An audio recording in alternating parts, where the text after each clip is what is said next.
Hello everyone, welcome to my YouTube channel धन की बात। आज की ये वीडियो में हम लोग बात करने वाले हैं यूनियन बजट 2026-27 की, लेकिन टैक्स स्लैब नहीं बल्कि टैक्स कंप्लायंस, आईटीआर फाइलिंग की नई ड्यू डेट्स, रिवाइज्ड रिटर्न और आम टैक्स पेयर्स को मिली बड़ी राहतों के बारे में। अगर आप salaried employ, professional, small business owner या सिर्फ एक इंडिविजुअल टैक्स पेयर हैं तो ये वीडियो आपके लिए बहुत जरूरी है। चलिए शुरू करते हैं। सरकार का फोकस क्या है? दोस्तों, आज के बजट में सरकार ने यह साफ कर दिया कि अब टैक्स सिस्टम को आसान बनाया जाएगा और बजट को डराने वाला नहीं बनाया जाएगा। इस बार टैक्स रेट में कोई बदलाव नहीं किया गया, लेकिन टैक्स कंप्लायंस को आसान बनाने पर जोर दिया गया है। आज के बजट में लिटिगेशन कम करना और जेन्युइन टैक्स पेयर्स को राहत देना, इन सब बातों पर ज्यादा फोकस किया गया है। यानी ये बजट रिलीफ से ज्यादा रिफॉर्म वाला बजट है। आइए अब आते हैं इस बजट के सबसे बड़े बदलाव पर। सरकार ने घोषणा की है कि इनकम टैक्स एक्ट 2025 लागू किया जाएगा, जो कि पुराना इनकम टैक्स एक्ट 1961 को रिप्लेस करेगा और ये 1 अप्रैल 2026 से लागू होगा।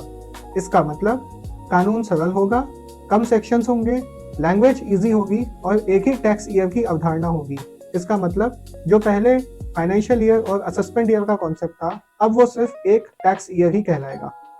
और अब बात करते हैं एक बहुत ही इंपॉर्टेंट कंप्लायंस अपडेट की, जो कि आईटीआर फाइलिंग की ड्यू डेट से रिलेटेड है। सरकार ने अब स्टैगर्ड फाइलिंग सिस्टम लागू किया है, जिसमें टैक्स पेयर्स को अलग अलग कैटेगरीज में डिवाइड कर दिया गया है और उन अलग अलग कैटेगरीज की अलग ड्यू डेट्स डिसाइड की गई हैं। जैसे कि original ITR filing due date, जो कि इंडिविजुअल्स के लिए अब 31 जुलाई है, यानी जो सैलरीड इंडिविजुअल्स हैं, मेनली ये उनकी बात हो रही है, इनकी ड्यू डेट 31 जुलाई रहेगी।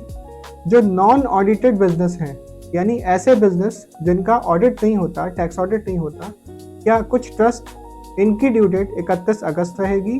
और जो हमारे ऑडिटेड बिजनेस हैं, उनकी ड्यू डेट पहले की तरह 30 सितंबर और उनका आईटीआर फाइल करने की डेट 31 अक्टूबर रहेगी। इसका फ़ायदा ये होगा कि पोर्टल पर लोड कम होगा और लास्ट मिनट में हमें पैनिक करने की कोई आवश्यकता नहीं होगी। और अब बात करते हैं सबसे बड़ी राहत, जो कि रिवाइज्ड रिटर्न की ड्यू डेट्स को लेकर दी गई है।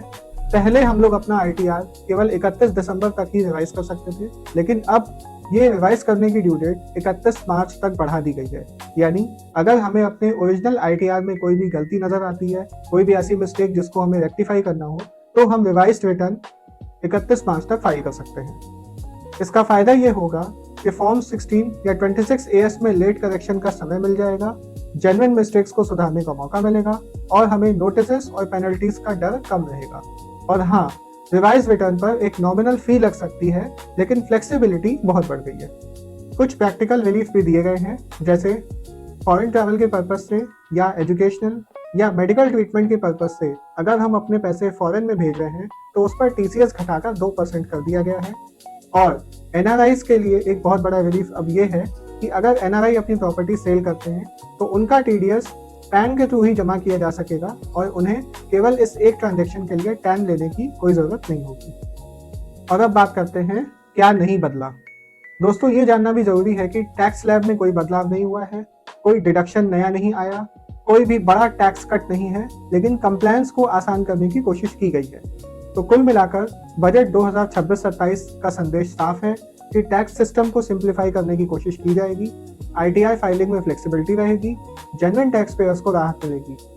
अगर आपको ये वीडियो पसंद आई हो तो वीडियो को लाइक करिए, चैनल को सब्सक्राइब करिए और बेल आइकन दबाना मत भूलिएगा, ताकि आपको आने वाले वीडियो के अपडेट्स मिलते रहें।